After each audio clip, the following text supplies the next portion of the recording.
आपको पता है कि राजा दशरथ के एक पुत्री भी थी, उसका नाम था शांता। परंतु बाल्यावस्था में राजा दशरथ ने अपनी ये पुत्री अपने मित्र रोमपाद को दान में दे दी थी, क्योंकि राजा रोमपाद बहुत बड़े साम्राज्य के अधिपति थे और उनके कोई संतान नहीं थी। तो उन्होंने प्रार्थना करी दशरथ से कि आप ये पुत्री मुझे दे दे। तो फिर इस तरह से राजा रोमपाद ने दशरथ महाराज की पुत्री का पालन पोषण किया। कई सालों बाद राजा रोमपाद के राज्य पर भीषण अकाल पड़ता है, बारिश नहीं होती। तो फिर ऋषि मुनियों से चर्चा की गई और वहां के राजगुरु रोमपाद को बोलते हैं कि अगर आपको अपने राज्य में बारिश करवानी है, वापस से इसको हरा भरा करना है, तो आपको अपनी पुत्री का विवाह है ऋषि श्रृंग से करना पड़ेगा। अब उसमें एक विडंबना थी। विडंबना ये थी कि श्रृंग अपने पिता की इकलौती संतान थे और उन्होंने अपने पूरे जीवन काल में अपने पिता के अलावा किसी को नहीं देखा। न किसी नर को देखा, न मादा को देखा, न स्त्री को देखा, न पुरुष को देखा। और वो जंगल में रहते थे, अपनी तपस्या करते थे, कंदमूल खाते थे। उनको वन से बाहर निकालकर महल में लाना राजा के लिए बड़ा चैलेंज था। तो राजा ने एक षड्यंत्र रचा। राजा ने क्या किया, उस महल की कुछ राजकन्याओं को इकट्ठा किया और उन्हें यह काम सौंप दिया। अब वो स्त्रियां एक साधारण साधु के वेश में वन में जाती है और जब श्रृंगी अकेले होते हैं तो उनसे मिलती है। और श्रृंगी सोचते हैं कि ये कोई दूसरी जगह से आए हुए ऋषि मुनि। वो उनके आव भगत करते हैं, वो उन्हें बैठाते हैं, फल फ्रूट देते हैं।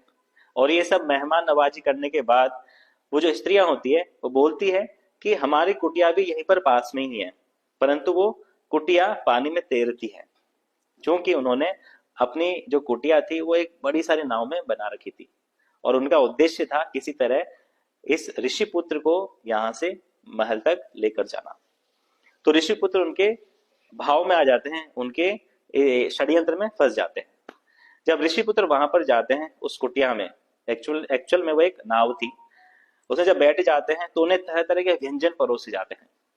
अब वो सोचते हैं कि ये भी कोई फल है, क्योंकि उन्होंने अपने लाइफ में फल फ्रूट्स के अलावा कुछ नहीं खाया, तो उन्हें बड़े स्वादिष्ट लगते हैं। और इस तरह से कुछ समय बीत जाने के बाद वो जैसे ही उस राज्य में अपना कदम रखते हैं तो तुरंत वहां पर बारिश हो जाती है। राजा आते हैं, ऋषि श्रृंग को प्रणाम करते हैं और उनसे प्रार्थना करते हैं कि आप मेरी बेटी शांता को आप स्वीकार करें। श्रृंग ये बात मान लेते हैं और इस तरह से राजा को वो अभयदान भी दे देते हैं। अभयदान क्यों जरूरत था राजा के लिए? क्योंकि कहीं श्रृंग के पिता आकर उस राज्य को नष्ट न कर दें। तो इस तरह से श्रृंग की वजह से उस राज्य में बारिश हुई और खुशहाली लौटी। कुछ समय बीतने के बाद भी, इवन कई साल बीतने के बाद भी, उधर राजा दशरथ को कोई संतान प्राप्ति नहीं हुई। तो राजा दशरथ बड़े चिंतित थे। वो अपने मंत्री, उनका नाम था सुमंत्र, उससे डिस्कशन करते हैं, उससे चर्चा करते हैं और अपना दुख बताते हैं। सुमंत्र बोलता है कि राजन, मैंने एक कथा सुनी है। उस कथा में सनत कुमार दूसरे ऋषियों के साथ मिलकर कुछ चर्चा कर रहे हैं और यह है पिछले कल्प की सत्युग की बात। उसमें सिमिलर सिचुएशन बता रखी है जो आपके साथ घट रही है, और उसमें बता रखा है कि अगर दशरथ को पुत्र चाहिए तो उसे श्रृंग को बुलाना पड़ेगा।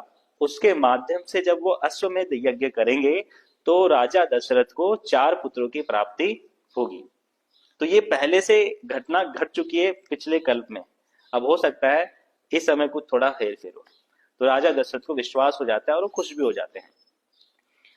फिर उसके बाद वो श्रृंग को बुलावा भेजते हैं। श्रृंग वहां आते हैं, अश्वमेध यज्ञ करते हैं। अश्वमेध यज्ञ करने के बाद वो राजा दशरथ को एडवाइस करते हैं कि अब आप एक पुत्रेष्टि यज्ञ भी करें। और वो यज्ञ होने के बाद जो उस यज्ञ का जो प्रसाद होता है, उस प्रसाद स्वरूप हमारे हृदय के राजा श्री रामचंद्र जी का अवतरण इस भौतिक जगत में होता है। बोलिए सियावर रामचंद्र की जय।